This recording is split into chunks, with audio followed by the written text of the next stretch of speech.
Pardon, monsieur, mais qu'est-ce que vous pensez des récentes déclarations de Lucien Bouchard concernant la faible productivité des travailleurs québécois? La faible productivité. Monsieur, je me décarcasse à la job, moi. Je me désarme. Sous-productif, moi. Est-ce que je suis pas un avocat comme lui, hein? Je suis désolé, je vous dérangerai pas parce que je vois que vous êtes très occupé. Ouais. Merci.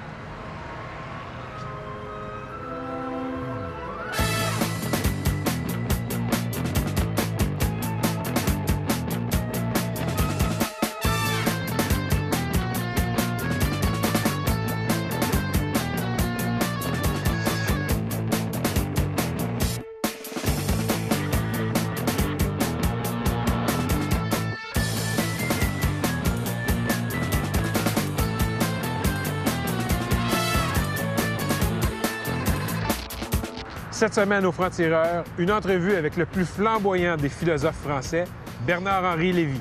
On dit qu'en 30 ans, on vous a vu 414 fois à la télévision. Vous vous rendez compte qu'il y a des gens qui ont du temps à perdre pour ça? Pour compter le nombre de fois où on m'a vu à la télé depuis 30 ans? Les intellectuels qui ne pensent pas à la télé sont de bons intellectuels et des vrais intellectuels et qui réfléchissent et qui sont profonds. Et les intellectuels qui pensent à la télé sont des putes, en fait, qui veulent une attention médiatique, qui se prennent pour des stars et tout ça.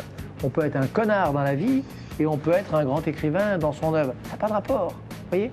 Donc le fait même de tirer des conséquences du comportement médiatique d'un écrivain quant à son œuvre et quant à sa qualité, ça prouve qu'on n'a rien compris à la littérature et rien compris à la vie des idées.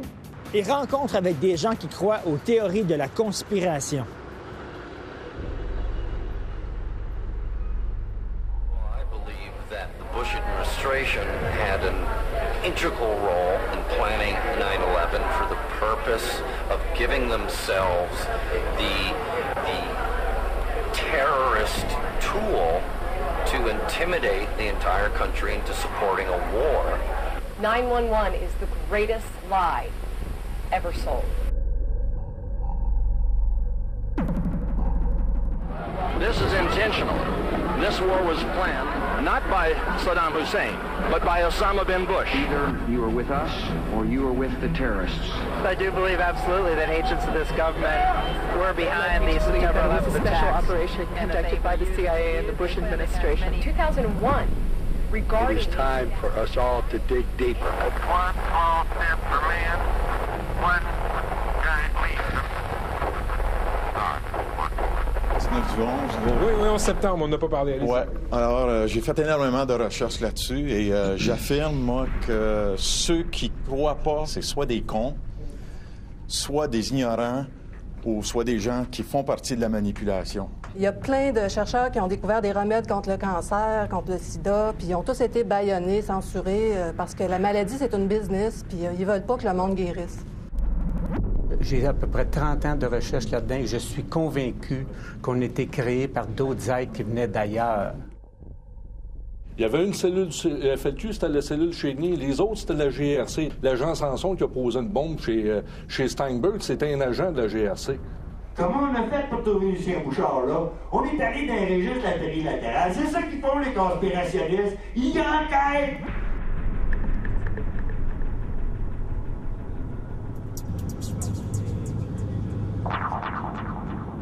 Sherbrooke. Je m'en vais rencontrer des conspirationnistes à une conférence de Nenki, un éveilleur de conscience. Et les nations vont accepter le nouvel ordre mondial. C'est pas moi qui le dis. Donc, ces gens-là ont un plan, et le plan, c'est le nouvel ordre mondial. Mais c'est quoi le nouvel ordre mondial? Ben, c'est ça, un gouvernement mondial. Dans le moment, ce gouvernement-là, il est secret, en ce sens qu'il se sert de nos gouvernements pour diriger l'économie. Et nous autres, par-dessus le marché, par-dessus le marché. Allons-y. Nenki ne nous fait pas confiance. Il a sa propre équipe de tournage. Pas que j'ai faire le mouvement. Nenki avec moi. François-Pierre, votre vrai nom, c'est ça? Oui. Nenki ne voit pas le monde comme nous, on le voit. Il voit un autre monde qu'on essaye de nous cacher. Est-ce que je me trompe? C'est assez bien. C'est assez bien dit. Fait que votre business, c'est quoi? C'est de faire des conférences puis expliquer au monde comment ils se font fourrer? C'est d'expliquer au monde ce qui se passe et d'essayer aussi d'aller chercher les raisons qui font que ça va pas bien. Pourquoi qu'on est dans ce chaos-là? J'ai commencé dans les années 80, donc 86 pour être exact, lors de les nouvelles révélations qui avaient sorti par rapport à l'OMS, l'Organisation mondiale de la santé, et son implication dans la vaccination et la propagation du sida en Afrique, chez les homosexuels aux États-Unis. C'était grave, ça. Le sida, c'était pas dans le Diet Coke? Le sida? Oui. Le sida, c'est la maladie. C'est une maladie qui a été créée comme une arme biologique par les États-Unis. Pour détruire qui? Pour diminuer la population de la planète, tout simplement. On est comme beaucoup. Puis de toute façon, il y a une sélectivité qui se fait. N'oubliez pas que beaucoup des grandes têtes mondialistes, les Rockefeller et les Bush et tout ça, sont des eugénistes. C'est-à-dire qu'ils pratiquent l'eugénisme ou l'épuration de la race. Et ils l'avouent, c'est pas secret, là, ce que je vous dis là, tout est documenté. Il y a aussi le méga groupe, méga milliard, dans lequel, justement, Spielberg appartient, puis ça, c'est juste des milliardaires juifs. Eux autres, le Jason, c'est pas des juifs, c'est n'importe qui. Après ça, t'as la NASA, la CIA. Fait qu'ici, t'as tous les services secrets qui concordent ensemble. Il y a la trilatérale, ici, fondée par Rockefeller, dont Lucien Bouchard a été donné une petite conférence. Ça ne veut pas dire qu'il appartient à la trilatérale, mais il a donné un beau speech en 1990.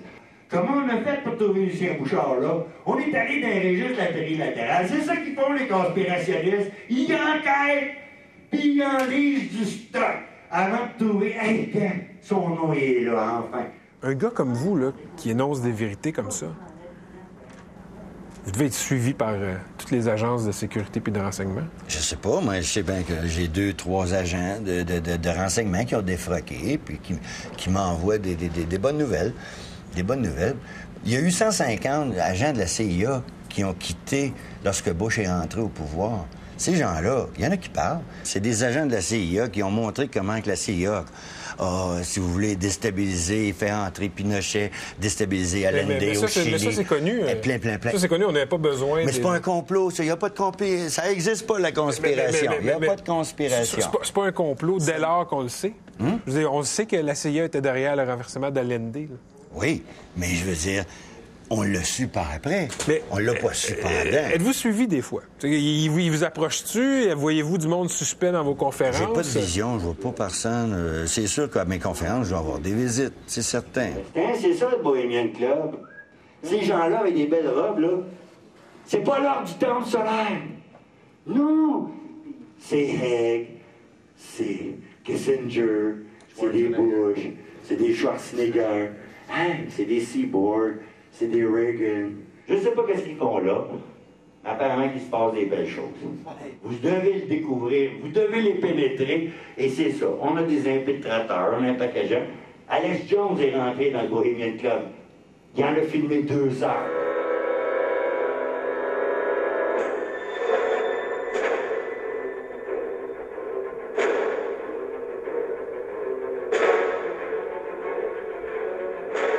On l'a regardé, le film d'Alex Jones. On voit beaucoup de pantalons, mais pas de Alexander Haig, pas de George Bush et pas de Schwarzenegger en vue. Juste du monde qui semble boire de la bière dans le bois. Ça s'appelle pas une société secrète. Ça, c'est une secte pour moi. Puis elle est secrète, puis c'est des milliardaires qui sont là-dedans, puis ils mènent le pays. J'ai pas confiance en ce mode-là.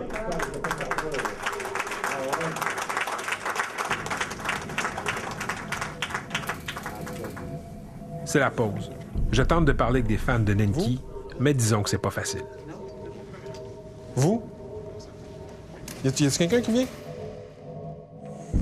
Vous êtes trop... On est trop quoi? Vous allez tout... Oh, on fait partie du complot? Non, c'est pas ça. Ah, il faut vraiment être calme pour pas pouvoir voir clair. C'est vrai, t'as des explications devant toi. Tu veux même pas, t'es pas assez brillant pour vouloir voir clair.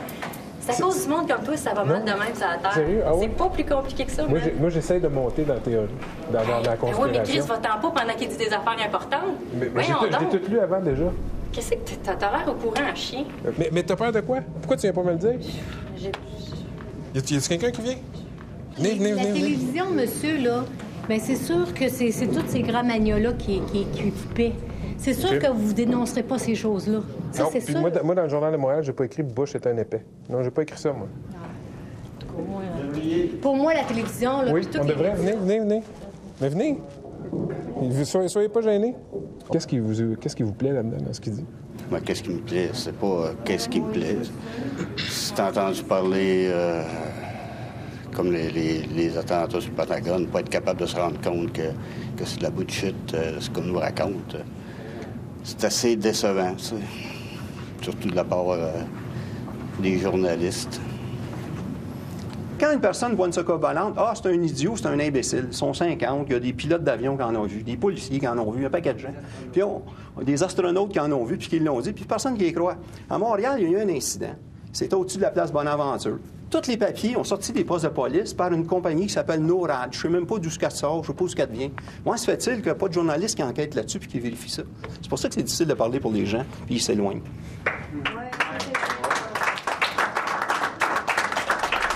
Vérification faite, en 2006, il y a bien eu des objets bizarres dans le ciel de Montréal. Mais il semble que c'était des montgolfières miniatures. Bien sûr, peut-être qu'on nous ment. Il y a une autre grande conspiration aussi qui prévaut sur la planète depuis longtemps, c'est au niveau extraterrestre, au niveau d'êtres qui viennent nous visiter depuis longtemps, depuis que les hommes sont créés.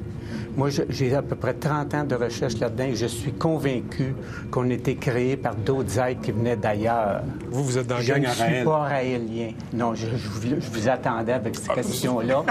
Vous m'avez ouvert la porte. Je ne suis pas pour aucun groupe. J'ai été solitaire dans ma recherche pas mal. Il y a beaucoup de films présentement hollywoodiens qui donnent des messages, autrement dit. Comme quel film? Bien, par exemple, le film de Independence Day, OK? Quand le président américain descend sous terre puis qu'il y a des extraterrestres qui travaillent en laboratoire avec les Américains et tout, ça existe, ça. On n'a pas besoin d'aller aux États-Unis. Au Québec, dans les années 70, les troupes d'octobre, j'avais 16 ans quand ça s'est passé. Il y avait une cellule FLQ, c'était la cellule Chénier. Les autres, c'était la GRC. C'est la commission Cable, après l'élection du Parti québécois, qui nous a révélé que la GRC est impliquée. L'agent Sanson qui a posé une bombe chez Steinberg, c'était un agent de la GRC. Mais c'est quoi, ça? C'est grave, ça. Là, on parle pas des États-Unis, on parle du Québec. Fait que quand on veut manipuler une population, bon, il cache la vérité. On fait des choses en disant c'est un autre qui l'a fait, puis après ça, on apprend la vérité beaucoup plus tard. Mais le mal est fait durant ce temps-là. Oui, mais les sales coups de la GRC, ils ont été révélés par la commission Keble et par des journalistes, pas par des conspirationnistes. Alors, j'ai fait énormément de recherches là-dessus et j'affirme, moi, que ceux qui croient pas que ça a été dynamité, c'est soit des cons, soit des ignorants, ou soit des gens qui font partie de la manipulation. Parce qu'il y a tellement de bons documents qui sont faits présentement, et je nomme Loose Change. Ceux qui n'ont pas vu ça, ceux qui écrivent des articles dans les journaux ne connaissent pas ça, s'il vous plaît, courez à regarder ce film-là. Il y a In Plain Sight qui a été fait. Et il y a aussi 911 Guilt, The Truth is in Your Hand. Et ça, c'est des documents scientifiques. Alors, c'est pas des croyances, c'est des documents scientifiques qui expliquent que les tours n'ont pas pu tomber autrement que par dynamitage. Alors, les tours... Loose Change, un vidéo circulant sur le web, est la Bible des conspirationnistes. Selon eux, on y trouve toutes les vérités sur le 11 septembre. Selon d'autres, comme moi, c'est un film séduisant, rempli de demi-vérités, de raccourcis et de montages manipulateurs. Moi, je peux vous dire qui est en arrière du 9 du 11. C'est qui? Il y a Silverstein, qui était le propriétaire, qui a reçu énormément d'argent avec ça.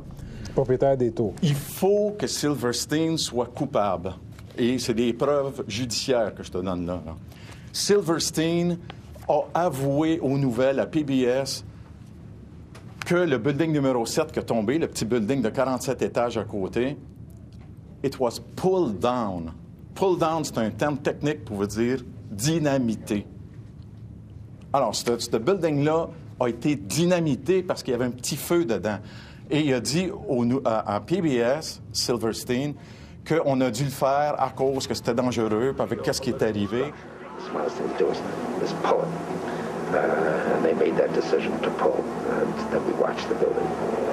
Monsieur Silverstein a utilisé le verbe « pull it ». Les conspirationnistes ont ajouté le mot « down » à « pull ». Ça peut aussi signifier, tout simplement, que les pompiers ont décidé de se retirer de l'édifice. Mais pourquoi que les médias embarquent dans toute cette supercherie-là qui est contre la population, qui est contre toi, qui est contre toi, qui est contre toutes nous autres? Alors là, les gens commencent à se réveiller. Puis je félicite mon ami Nanki, que je connais pas, mais que... C'était la première fois que vous veniez à sa conférence? Oui, c'est la première fois que je viens, puis c'est super ce qu'il fait. Oui. Bravo. Comment on va faire pour pénétrer ce monde secret-là? Ça prend des taux, ça nous prend des impôts. Ben, on a des témoins, il y a eux autres qui ont parlé, preuve à l'appui, quasiment. Tu sais, quand la fille a décrit... Les 5 principales crosses, conspirations que les gens voient pas.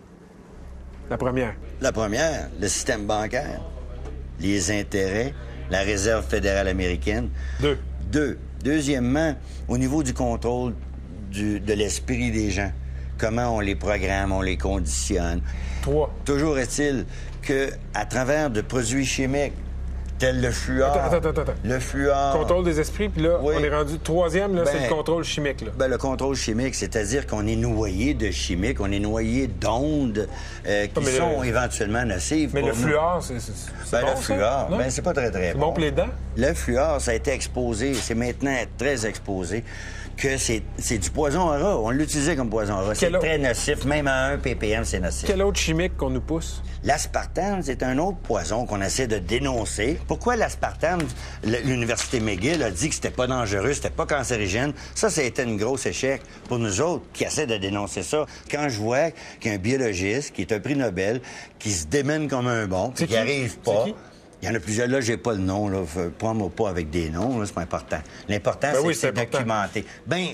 Écoute, va sur Internet, t'as 10 000 pages sur l'aspartame. C'est vous le prophète de la vérité. C'est parce que là, je suis un gros, puis prends-moi pas en défaut parce que je me rappelle pas d'un nom, là. Mais non, c'est important. C'est important. Vous me parlez d'un prix Nobel, vous n'êtes pas capable de me le nommer. Je vais te nommer le docteur Corlett. Non, le prix Nobel. Non, mais le prix Nobel, je sais pas, le prix Nobel, j'ai un blocage. Là, ma mère vient de mourir il y a 2 jours, niaise-moi pas, c'ti. Niaise-moi pas. Ça n'a pas rapport avec votre mère. Ça n'a pas rapport avec votre mère. Le nom. Je vous demande c'est qui le prix Nobel. Où tu vas en venir avec si vous êtes documenté comme ça, pourquoi vous n'êtes pas capable de me le dire? C'est poison, puis tu me demandes le nom du gars qui l'a dit. Il y en a 10 000 noms. On va les chercher sur Internet. Fais tes recherches. Je m'excuse, je suis pas choqué. Mais c'est parce qu'à quelque part, tout le monde nous dit prouvez-nous-le, prouvez-nous-le. On les apporte, les preuves. Et je dis, c'est pas des preuves. OK. On vous amène des témoins. Ces témoins-là, c'est quand un pompier, il dit on a entendu des explosions dans le 911, bam, bam, bam, bam, bam. Comme ça, Pat, tu crois à ça, toi, les théories de la conspiration? Maudit que t'es naïf. C'est pas des théories, c'est la réalité. Hey, l'État, l'armée, les compagnies se mettent ensemble avec George Bush. Ils savent tout ce qu'on fait. Tout ce qu'on fait, ils nous voient tout le temps, ils nous checkent. Hey, un Kodak, je te l'avais dit qu'ils nous checkaient. George Bush, stop following me! On vous amène des témoins. Ces témoins-là, c'est quand un pompier, il dit on a entendu des explosions dans le 911, bam, bam, bam, bam, bam.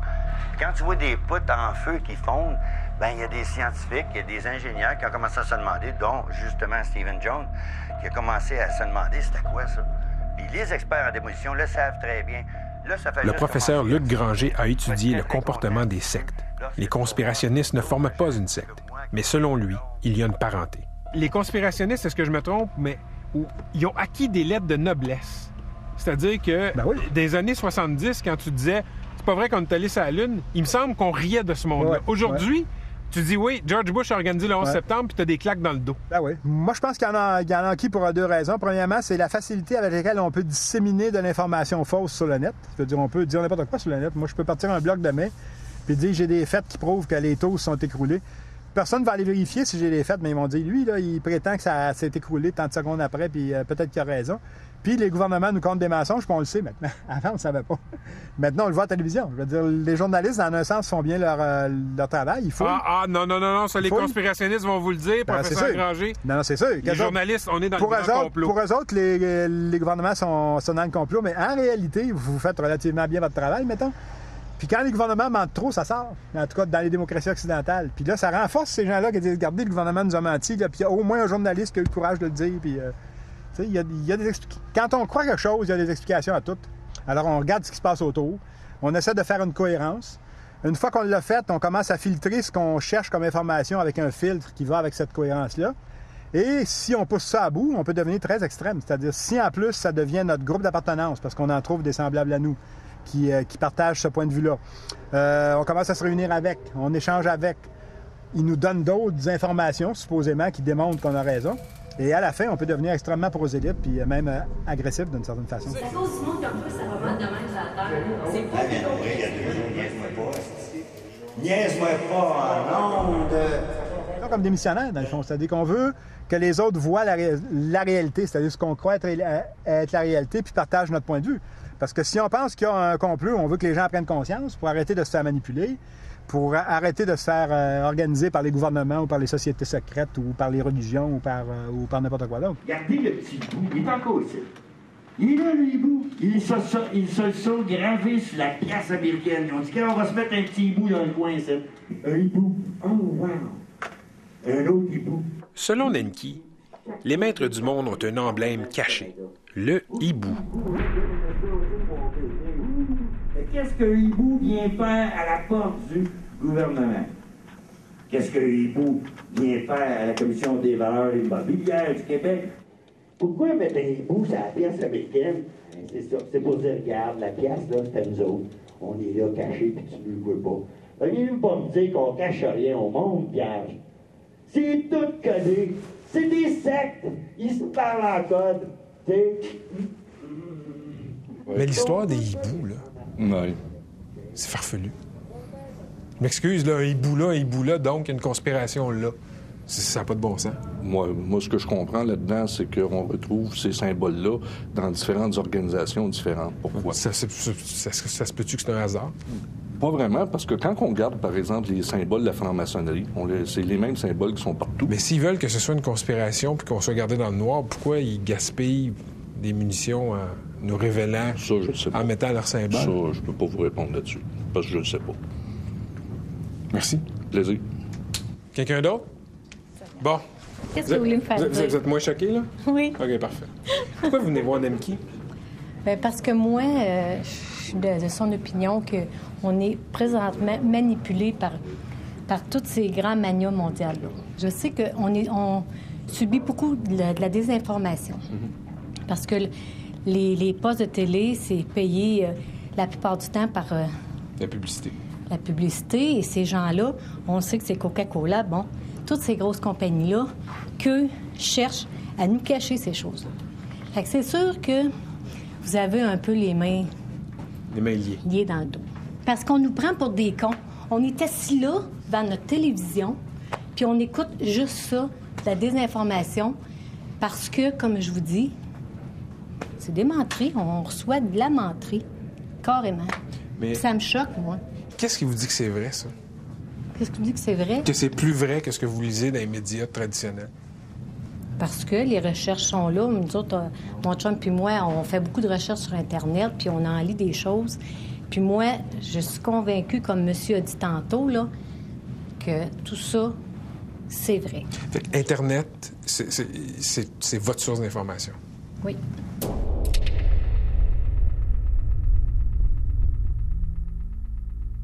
J'écoute les nouvelles, puis des fois, ça sonne faux, c'est évident, ça crève les yeux. Alors, puis dans l'information quotidienne, je sais pas, les journaux, la radio, moi, j'écoute les nouvelles à Radio-Canada, je lis Le Devoir, puis je lis entre les lignes. Tu sais, je dis pas que c'est tous des mensonges qu'on nous raconte, là. On nous dit aussi des vérités, il y a des choses qui sortent. Mais j'essaie de lire entre les lignes, puis... de voir plus loin, ouais. Okay. Vous consommez des médias traditionnels. À quel moment vous jugez que c'est biaisé? À partir du moment où l'information n'est pas tout à fait livrée. On ne scrute pas, on ne va pas au fond des choses. On nous parle de la guerre, on nous parle de certaines choses, puis on passe aux chiens écrasés, on passe à d'autres choses, mais on s'arrête là. Fait que c'est très difficile, à ce moment-là, d'avoir confiance dans nos gouvernements, puis on finit par croire, au bout de la ligne, que ça se peut qu'on soit manipulé. I'm standing in Lafayette Park directly across from the White House, perhaps about 200 yards from the White House residence itself. About 10 minutes ago, there was a white jet circling over. Puis le nez de l'avion, il a traversé 5 murs de béton, il est fait en plastique, puis il est allé se retrouver d'autre bord. Regardez, aucune des vitres n'ont pété là-dessus comparément. Regardez. Les fenêtres sont encore là. Regardez ici. La fenêtre est là. La vitre n'a même pas pété, puis il y a un 767 qui est arrivé là. J'ai-tu besoin d'être un expert en aviation pour voir qu'il n'y a rien de ça qui s'est passé là? On a-tu besoin d'être un expert au niveau des tours pour savoir que c'est pas un feu qui a fait écouler les tours? Mais non, ils nous On ont n'a pas montré besoin d'être un expert. édifice qui a brûlé pendant 20 ans. D'accord avec moi? Ça prend quoi comme quotient intellectuel, vierge, pour voir qu'il y a rien Vous me parlez du 11 septembre, là? Oui. En quoi c'était un complot? C'est un complot parce que ça vient de l'intérieur. Ça a été créé à partir de l'intérieur. On a accusé Ben Laden 1h30, 2 heures après l'incident. On avait la liste des passagers, des terroristes. On a énormément de preuves et d'anomalies qu'on a découvert autour de cette... on pourrait dire cet attentat, pour ne pas dire autre chose. You know, looked out my window, I saw this plane, a jet, American Airlines jet coming. So it looked to be maybe a 20-passenger corporate jet, no markings on the side, coming in at a shallow. Les témoins qui ont vu l'avion descendre vers le Pentagone, eux autres, c'est des agents de la CIA? Non, mais il y en a eu une couple de témoins qui avaient été comme présélectionnés, mais beaucoup de témoins... Mais comment vous savez qu'ils ont été présélectionnés? Beaucoup. Ben, c'est une façon de parler parce qu'on peut le voir par leur titre. Mais ce que je peux vous dire, c'est qu'il y a beaucoup de témoins qui ont dit que c'était pas un avion, que c'était pas c'était un Swish, que c'était... Il y a beaucoup de témoins. Il y a beaucoup de témoins qui ont vu un avion descendre, passer très bas devant le Pentagone puis tomber. Qu'est-ce que vous voulez dire que... Le Hawk est un avion qui ressemble qui a le nez d'un Boeing, si vous voulez, mais qui a des petites ailes. Le Hawk est un avion de guerre qui peut être téléguidé. On peut l'envoyer à un point très précis. Donc, ce qui est descendu sur le Ça pourrait Pentagone, être autre chose qu'un Boeing 767. De toute façon, c'est assez évident que c'est pas un Boeing. Ça peut être quelque chose, mais c'est très évident que c'est pas un Boeing. OK. Dans le vol qui est tombé sur le Pentagone, il y a du monde qui ont appelé leurs proches pour dire l'avion a été détourné, il y a des terroristes, ils ont une bombe. Ce monde-là, c'est des comédiens? Est-ce que vous êtes capable de parler en avion d'un cellulaire? Moi, je l'ai déjà fait. Moi, je l'ai déjà fait. À 700 km à l'heure? Moi, je l'ai déjà fait. Oui. Si l'avion est assez bas, Je vous dis pas que c'est impossible, mais je vous dis que c'est monté de très, très haut. Pour non, dire mais vous répondez pas à ma question. Comment je réponds pas à votre question? Non, je vous dis, il y a des gens dans l'avion qui ont appelé leurs proches, puis ils ont fait leurs adieux. Là. Pas des gens, il y a eu une femme qui a appelé son mari. Ils ont fait leurs adieux. Là. Non, je m'excuse, dans ce vol-là, il y a plus de monde qu'une personne. Alors, peut-être qu'il y a un scénario de piratage de vol qui s'est fait. Je ne peux pas vous le dire où est allé le vol 77. Je vous dis juste que c'est pas un Boeing qui s'est écrasé sur le Pentagone. Et c'est pas moi qui vous le dis. C'est une lignée d'ingénieurs. C'est une lignée d'experts. Mais ça non plus, c'est pas vrai. Ça non plus, c'est pas vrai. Où vous voyez un Boeing 767?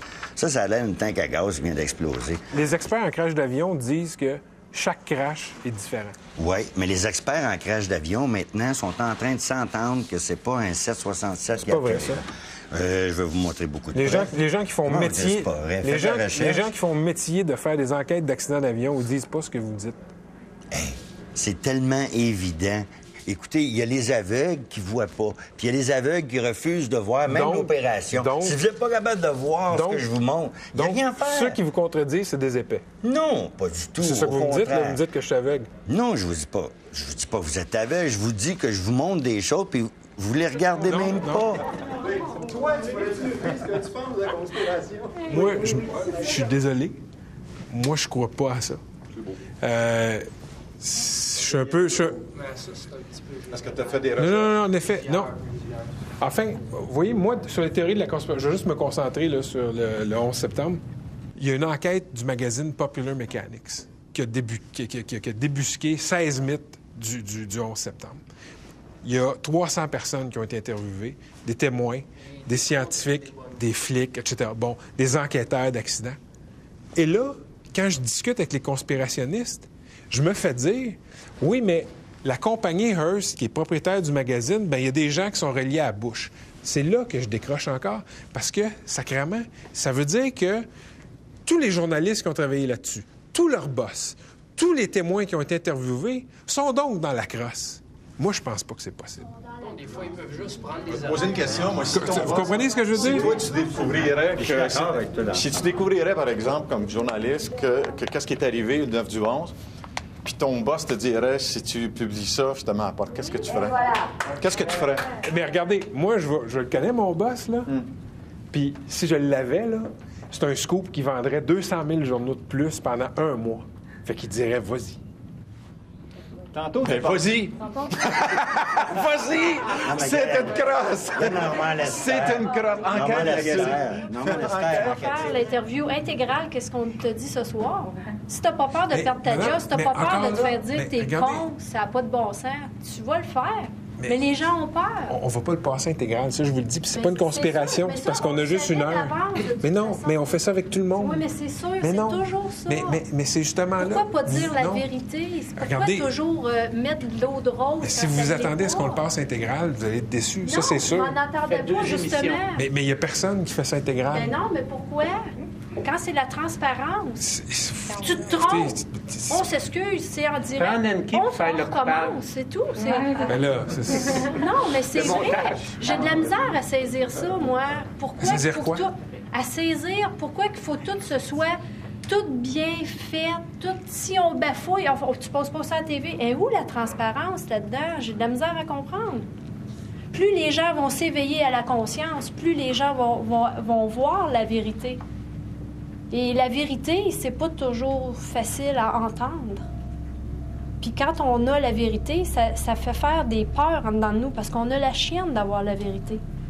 Et qu'est-ce qui fait qu'aujourd'hui, notre conscience, elle s'élève de plus en plus et qu'on veut avoir la vérité? Ça fait des conflits comme ça. Mais les conflits, ça fait élever le taux de conscience de l'être humain. Moi, c'est ça que j'ai de la misère à comprendre. Pourquoi qu'il n'y a rien d'intégral? Pourquoi que tout est arrangé? C'est de même la vie aujourd'hui. Je comprends pas.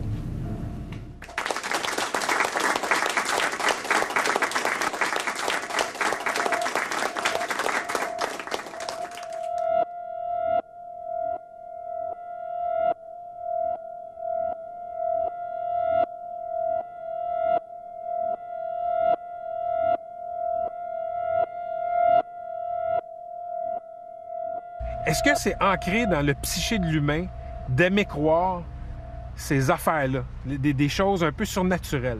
Oui, je pense que oui. Je pense que la notion de Dieu ou de spiritualité, de plus en plus, quand on regarde la recherche là-dessus, c'est probablement inné. C'est-à-dire qu'on cherche un être ou une explication suprême à ce qui se passe, ce qui donne une cohérence à nos vies. C'est-à-dire là, on comprend pourquoi. Donc, c'est moins... Quand une situation est ambiguë, les humains deviennent très anxieux. Quand on a une explication, on peut devenir agressif, puis on peut devenir inquiet, mais on n'est plus anxieux. Parce que là, on a compris comment ça se passait. Donc, le danger diminue parce qu'on sait quoi faire. Quand c'est la théorie du complot, on va convaincre les autres, puis on va essayer d'arrêter ça, tous ces complots-là, puis de s'en prémunir. Les religions dans l'Antiquité, probablement aujourd'hui, ont eu souvent cette fonction-là. C'est-à-dire qu'ils tonnent, les récoltes sont pas bonnes, on ne comprend pas pourquoi, bien, il doit y avoir quelqu'un qui est responsable de ça. On a dû faire quelque chose qui n'y a pas plu, donc si on fait quelque chose qui lui plaît, ça va rétablir la situation. Il se passe des choses. Il y a un grand édifice qui explose. On a une crise économique majeure. Il y en a qui s'enrichissent, la majorité deviennent pauvres. Il doit y avoir une explication à ça. Donc, il faut trouver... Donc, il y a une société secrète où il y a des gouvernements qui nous manipulent avec les journaux, qui ne nous donnent pas toute l'information. Et donc, on va devenir des chercheurs d'information qui est une information autre que celle qu'on entend ou qu'on voit. Puis qu'est-ce qui me prouve que vous n'êtes pas un agent de la CIA? Rien. Pour être bien d'être un. C'est ça le pays. Ça se peut-tu que dans tout ce qu'on croit qui est une conspiration, ça se peut-tu que, oui, il y a 18 gars qui sont rentrés dans un avion, dans 4 avions, puis qu'ils ont détourné parce que c'était des fanatiques, puis personne ne le savait, puis si les avions américains ne les ont pas interceptés, c'est parce qu'ils n'étaient pas préparés à ça. Ça se peut-tu? C'est impossible. Non, minute. Ça se peut-tu? D'après moi, non, c'est impossible. C'est pas des... Quand tu vois le Pentagone, toi, avec un trop gros de même, t'es capable, logiquement, de penser qu'il y a un avion qui est rentré là. Là, c'est des faits. Parce que je pense pas que la vie, c'est comme les comics, tu sais. Je pense pas, tu sais, d'un comique, le petit bonhomme, il rentre dans le mur de briques puis il est imprimé comme ça, mais je pense qu'un avion qui rentre à 1000 km/h, ça se peut. Oui, je les ai vus. Puis, je m'excuse, moi, ce que j'ai lu là-dessus, des gens qui font métier d'enquêter sur des accidents d'avion, ils disent, oui, ça se peut. Puis ils en ont fait plusieurs. Pas fait juste un, là. Il y avait quelqu'un, tantôt, qui disait qu'il travaillait là-dedans, puis il disait que c'est impossible. Oui, sauf que, oui, tu peux trouver un gars qui va te dire que c'est impossible. Mais c'est 200 collègues qui disent non, on pense que c'est. Donc, tous les gens qui contredisent vos théories, ils ont peur. Bien, quelque part, possiblement. Ils ont raison de l'être. Il y a une peur parce que c'est ton travail. Il y a beaucoup d'implications. Mais tous ceux qui valident vos théories, eux, c'est des rebelles. C'est pas des rebelles. Moi, je pense que c'est des gens conscients. Finalement, c'est impossible de gagner un débat avec des conspirationnistes. Nous, les journalistes, on vit dans un monde où il faut prouver nos dires. Eux, ils vivent dans un univers où il ne faut rien prouver. Il faut seulement faire des liens, jeter un doute. S'obstiner avec des conspirationnistes, c'est comme tenter de clouer du jello dans le mur. Prove it. I have the documentation right here to prove everything I'm saying. It's not a conspiracy, it is a fact. Okay?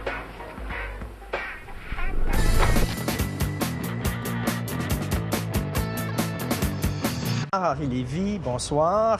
Vous êtes philosophe, romancier, cinéaste. Il y a quelques mois, vous avez fait paraître American Vertigo, qui est un journal de bord, en fait, de votre voyage aux États-Unis. Vous avez marché dans les traces de Tocqueville, en fait.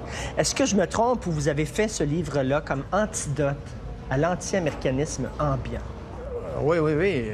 Pour montrer que les États-Unis, d'abord, ça n'est pas la chimère, la licorne, le monstre aux pieds fourchus et à tête satanique qu'imagine les anti-américains. Ça, c'est vrai. Ce livre, c'est une cure de réalité, c'est des rafales de réalité, des rafales de choses vues face à la chimère anti-américaine. Ça, c'est absolument exact. Comment se porte l'anti-américanisme en France? Parce qu'ici, au Québec, les méchants, ce sont les Américains. On les blâme pour tout. C'est le diable en personne. En fait, on a l'impression parfois qu'on critique plus George Bush que Ben Laden.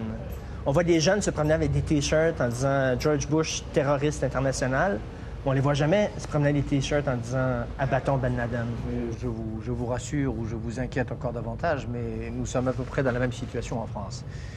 Je me rappelle, je revois des manifestations au boulevard Saint-Germain sous mes fenêtres avec des gens qui brandissaient des banderoles Sharon, Ariel Sharon, qui à l'époque était vivant et Premier ministre d'Israël, assassins. Les vrais assassins, c'était pas Saddam Hussein, qui avait quand même quelques centaines de milliers d'Irakiens sur la conscience, c'était pas Ben Laden et Al-Qaïda, c'était Bush et Sharon. Alors ça c'est la France, comme c'est le Québec, et c'est, hélas, on a ça en commun, cette espèce d'anti-américanisme enragé. En fait, qui est le seul racisme socialement acceptable. Détester un peuple, non pas pour ce qu'il fait, mais pour ce qu'il est. C'est vrai que ça a quelque chose à voir avec le racisme, vous avez raison. Et c'est le cas avec l'anti-américanisme. Les anti-américains, ils n'en veulent pas aux Américains de ce qu'ils font. Moi, je comprendrais très bien qu'on en veuille aux Américains de telle ou telle mauvaise politique. Je comprendrais très bien qu'on en veuille aux Américains, par exemple, d'avoir fait la guerre en Irak. Mais les anti-américains, ils en veulent aux Américains d'être, et d'être ce qu'ils sont.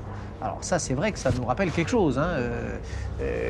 Critiquer des gens moins pour ce qu'ils font que pour ce qu'ils sont, c'est hélas un air connu, ça s'appelle le racisme. Vous qui avez lutté pendant si longtemps contre les gens qui avaient une foi aveugle dans le communisme, par exemple, ça doit vous attrister de voir des jeunes dans la rue qui crient aveuglément leur haine des États-Unis, sans fondement, qui bêlent en fait tout le monde ensemble comme des moutons.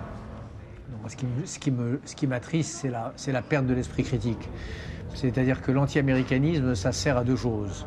Ça sert premièrement à éviter de critiquer l'Amérique pour ce qu'elle a vraiment de critiquable.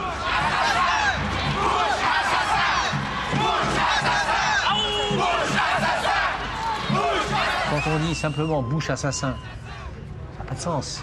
Bush c'est un démocrate, élu démocratiquement, qui va quitter le pouvoir, ou Bush fasciste. Bush fasciste, c'est juste stupide. Dire Bush fasciste, c'est s'empêcher absolument de faire l'analyse vraie de ce qui ne va pas en Amérique. Et moi, dans American Vertigo, c'était ça mon but, c'était de montrer ce qui, dans la société américaine, ne va pas. En quoi les Américains, parfois, marchent sur la tête. La pauvreté, les prisons, Guantanamo, ça, c'est des problèmes sérieux. Dire Bush fasciste, ça a un premier effet, c'est de ne pas poser les questions sérieuses, réelles, qui se posent à la société américaine. Puis ça a un deuxième effet, c'est de ne pas poser la question de ce qui se passe chez nous, au Québec, en France, comme vous, dans le sens que vous voudrez. C'est-à-dire nos responsabilités à nous. Qu'est-ce que c'est qu'un anti-américain? C'est quelqu'un qui quand ça va pas bien à Montréal ou quand ça va pas bien à Paris, il dit « Ah, c'est la faute aux Américains ». C'est quelqu'un qui, lorsqu'il y a une famine au Sahel ou une répression dans tel ou tel pays, c'est la faute aux Américains. Résultat, on exonère qui? On exonère les incompétents qui ont créé le problème économique, on exonère les assassins qui créent la répression, on exonère les responsables du génocide ou de la famine au Sahel, et ainsi de suite. Toujours les Américains. Toujours les Américains. Mais dire c'est toujours les Américains, ça veut dire c'est personne. Comment ça se fait que l'Amérique, qui pendant très très longtemps était un symbole de liberté auprès des jeunes, c'était la liberté, l'Amérique, est rendue maintenant un symbole d'asservissement, de fascisme? En 40 ans, on a complètement changé d'idée. Dans les années 60, l'Amérique, c'était la liberté. C'était Easy Rider, c'était la Californie. Peut-être qu'une grande partie de la jeunesse d'aujourd'hui aime moins la liberté qu'elle ne l'aimait autrefois. C'est pas qu'ils aiment toujours la liberté et qu'ils voient l'Amérique comme son désaveu. Peut-être que ça n'est plus la liberté qu'ils veulent. Écoutez le langage politique d'aujourd'hui. Écoutez les altermondialistes. Écoutez la nouvelle extrême gauche. Comment elle se caractérise? Comme antilibérale. Alors, j'entends bien, antilibéral, ça veut dire contre la loi de la jungle, j'entends bien, ça veut dire contre le marché dérégulé, mais enfin, là encore, les mots ont leur poids. Antilibéral, est-ce que les gens entendent bien ce qu'ils disent? Antilibéral, libéral, c'est un mot magnifique, c'est un grand mot, c'est un mot qui est chargé d'histoire, c'est un mot qui est chargé de mémoire, qui est chargé de mémoire révolutionnaire d'ailleurs. Libéral, c'était le nom des révolutionnaires français de 1848. On sait ce qui... Moi, à mon époque, dans ma génération, on a fait beaucoup de bêtises. Hein, ceux qu'on appelait les maoïstes, l'extrême gauche de l'époque, etc. Franchement, c'est pas un parangon, c'est pas un exemple de lucidité politique, c'est le moins qu'on puisse dire. Mais enfin, il y avait au cœur de tout ça quand même ce qui restait. Alors on se trompait, on avait les mauvais moyens, mais le rêve c'était le rêve de liberté. Hein, ce que cette génération-là visait, c'était la liberté des peuples, la liberté des sujets, la liberté des mœurs. C'était au cœur du projet. Je ne suis pas sûr que l'extrême gauche aujourd'hui ait toujours cette liberté au cœur de son propre souci. On sait ce qui ne fonctionne pas avec les États-Unis, George Bush, la religion, le créationnisme, la pauvreté, etc. Qu'est-ce qui fonctionne? Qu'est-ce que vous avez découvert, vous, qui fonctionne et qui sont encore des valeurs positives aux États-Unis? La solidarité. L'incroyable élan, l'incroyable tissage de liens solidaires à l'intérieur de la société américaine. Je prends un exemple, l'affaire Katrina, l'ouragan Katrina. Une fois la catastrophe advenue, une fois New Orleans sous les eaux, une fois les rescapés de New Orleans sortis de la ville. Ces rescapés, ils ont pris la route, ils ont fui, ils sont partis le plus loin possible, ils sont partis au Texas, qui est l'État voisin. Et qui n'est pas un État particulièrement progressiste, comme vous le savez. Hein. Bien là, ça je l'ai vu, et je le raconte à la fin du livre, la façon dont les habitants du Texas, habitants de Houston, de Dallas, de Fort Worth, la façon dont ils ont accueilli ces rescapés, ces réfugiés, ces pauvres et ces noirs, ou ces pauvres et noirs à la fois, la façon dont ils les ont accueillis, la façon dont ils ont ouvert leurs écoles, leurs hôpitaux, leurs dômes, leurs maisons, et leur portefeuille, d'ailleurs, pour leur porter secours, est quelque chose d'hallucinant. Qu'est-ce que vous pensez, vous, de la souveraineté du Québec? De loin comme ça, là. Écoutez, ce que je pense de la souveraineté du Québec, c'est... Je trouve qu'il y a quelque chose de beau et d'émouvant dans cet attachement de cette partie du monde à la langue française, à la culture française, cette volonté de communion avec l'espace du dire français, hein, je trouve ça magnifique. Je trouve que c'est une belle fidélité et je crois que cela mérite d'être encouragé. Vive le Québec!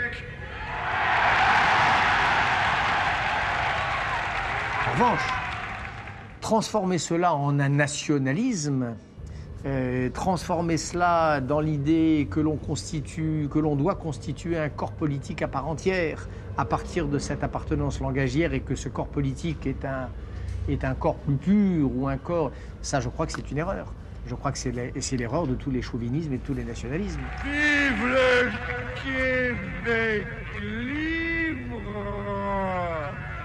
Donc oui, moi si j'étais québécois, Je crois que je renoncerai à ces chimères nationalistes, sécessionnistes, voyant l'identité canadienne comme une quasi-injure ou comme un tort fait au sujet québécois. Je renoncerai à tout ça.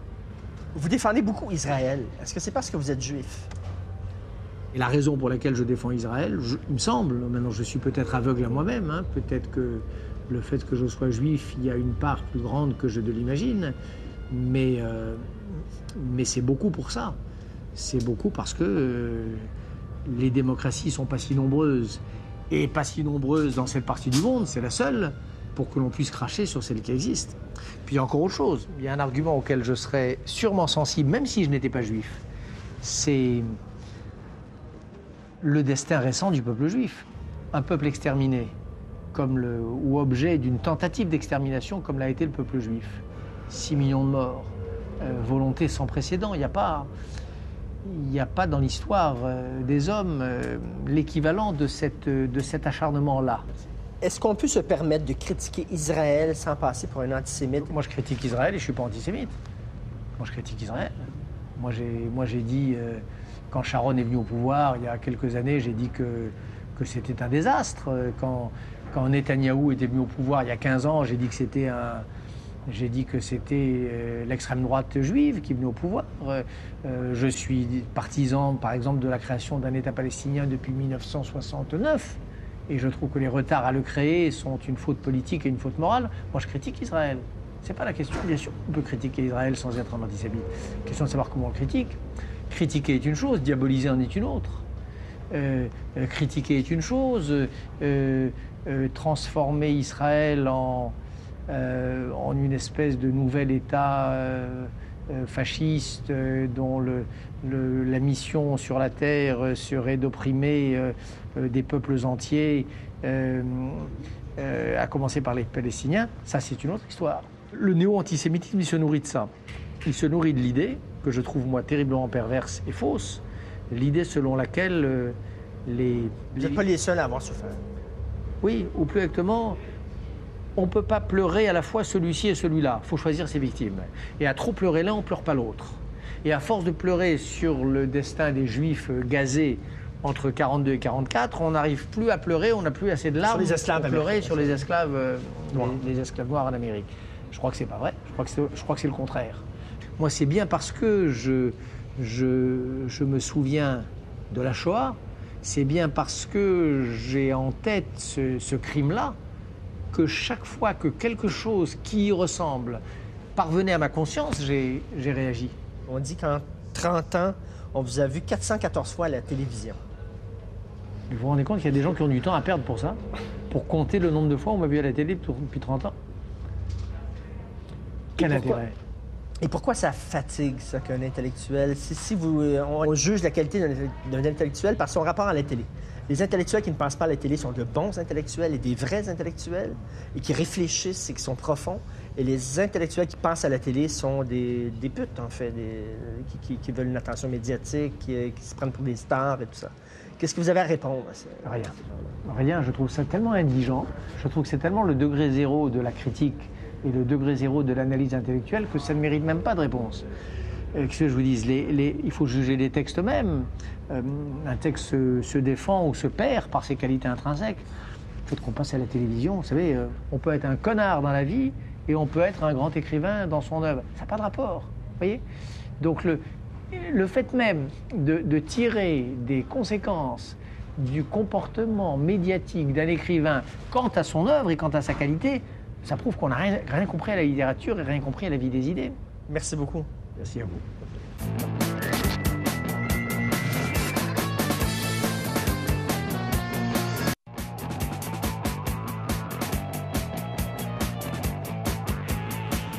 Hey, le clown, j'ai pas fini. Viens, on parle beaucoup de la semaine de 4 jours à part de ça, là. Ça prend-tu des maudits malades, des inconscients? Hey, 4 jours, pense-y! Qu'est-ce qu'ils vont nous demander à la prochaine affaire? 5 jours par semaine? Tu m'as brisé le cœur, Bellouz.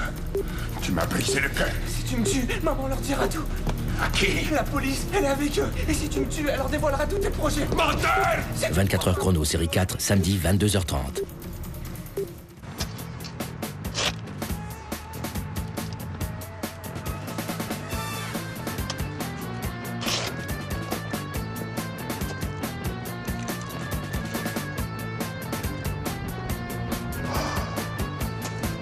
Hey, c'est le temps d'un break, hein?